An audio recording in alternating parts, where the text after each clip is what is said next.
उन्होंने तो सब वो रामायण की कथा, वो भागवत की कथाएं सब उन्होंने बचपन में ही हमें सिखा दी, सुना दी। तो संस्कार छोटे से पड़ते हैं। संस्कार में इधर गुरु के जब वो पुत्र आए संडा मार खाए और उन्होंने देखा मेरी पूरी पाठशाला खराब कर दी, इसे प्रहलाद ने, प्रहलाद का हाथ पकड़ करके बोले मैं ही राजा के पास लेकर के जाऊंगा।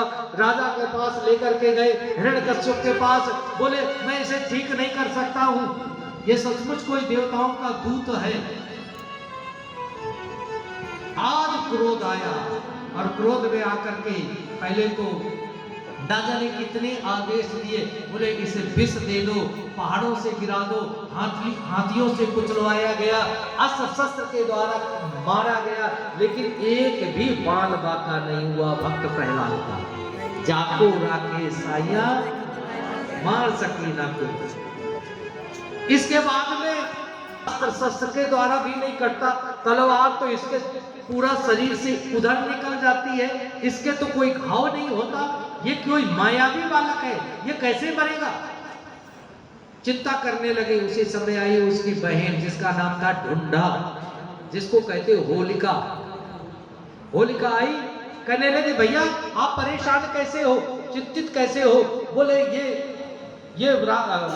देवताओं का कोई दूत घर में जन्म ले लिया है, मैं इसे मारना चाहता हूं।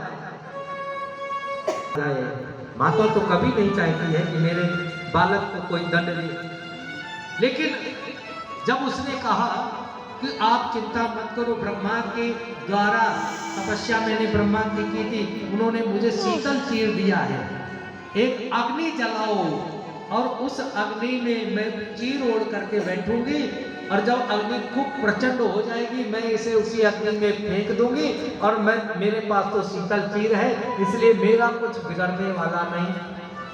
हिरण्यकश्यप प्रसन्न हो गया, बोले बात तूने बात बना ली, मैं ऐसे अग्नि में जला।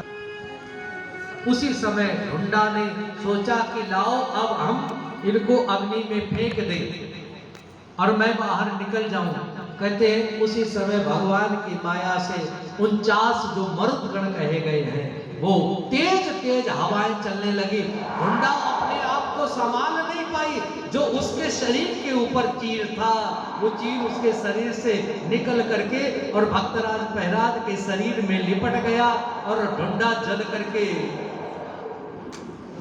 राख हो गई, खाक हो गई। प्रातः काल जो बच्चे जो प्रहलाद को स्नेह करते थे उन्हें बड़ा दुख हो रहा था कि आज मेरा मित्र जलाया जा रहा है, और जब उन्होंने प्रातः काल जाकर के बच्चों को लगा कि शायद ना जला हो, जब उन्होंने जाकर के देखा तो वहां भक्तराज प्रहलाद राख में खेल रहे थे। वो सारे छोटे छोटे बच्चों को क्या संसार से मतलब, वो सब प्रसन्न हो गए, गले से लगा लिया, एक दूसरे को राख लगाने लगे। अब देखे ना होली में यही होता है, एक दूसरे को टीका लगा करके गले मिलना,